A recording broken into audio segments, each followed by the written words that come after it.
Now we're going to stress life method. So in this method, we're doing the specimen by using RR Moore high-speed rotating beam machine. Okay, this machine we test it with a quite number of tests that is necessary with just static nature of fatigue. Want to test it. Okay, so this one is a test specimen. Okay, and the load applied at the center of the beam. So the result, continuous testing the result, we can develop the SN diagram.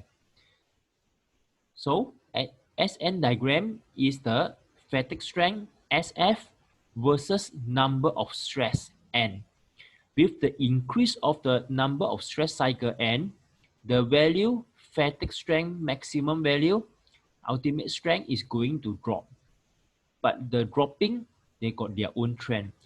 With the initially low cycle, they will just drop a little bit. After going to the high cycle, in the high cycle, they have a finite life and infinite life, so will drop some more until one condition they will just constant. This constant value is SE, enduring limits. Okay, so this one is another condition for the aluminum alloy is drop until constant. Okay, so SN diagram can be determined from the test specimen or from the actual mechanical elements from these two. So from this developed, we can predict the value of the stress, the value of the fatigue strength. So, but until one conditions, when is the value of the fatigue strength horizontal, beyond this knee of failure, they will not be happen, no matter how much of how great the number of cycle. SE. So they will be just constant. So this one we call enduring limits, SE, or fatigue limit. So they got three region, low cycle, and 1 to 1000 cycle, finite life region in this range lah.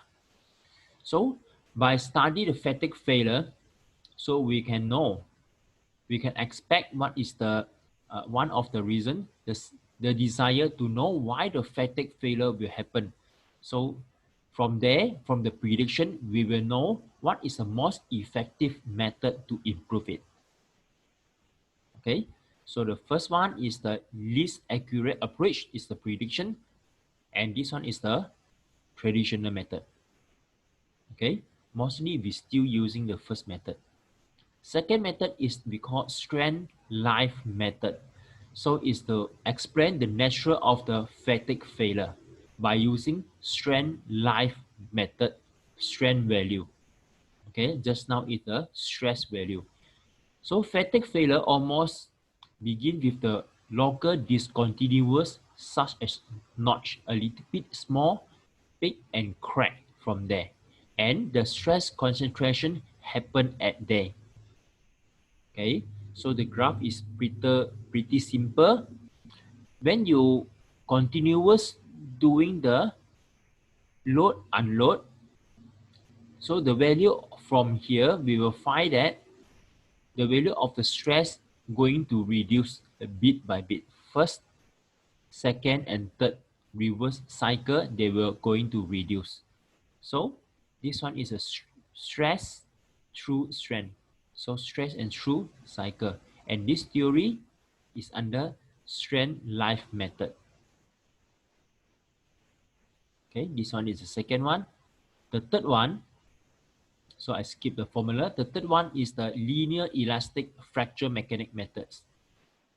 Okay, in this one, we pre-happen a small crack, initial crack for that. So the first stage of the fatigue crack is designed as the stage 1 fatigue.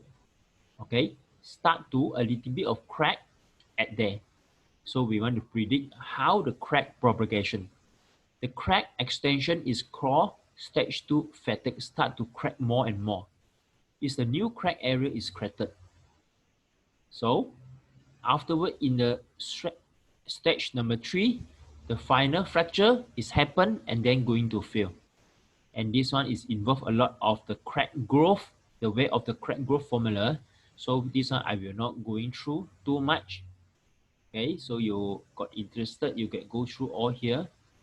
So we more emphasize at the first stage. Okay, SN curve.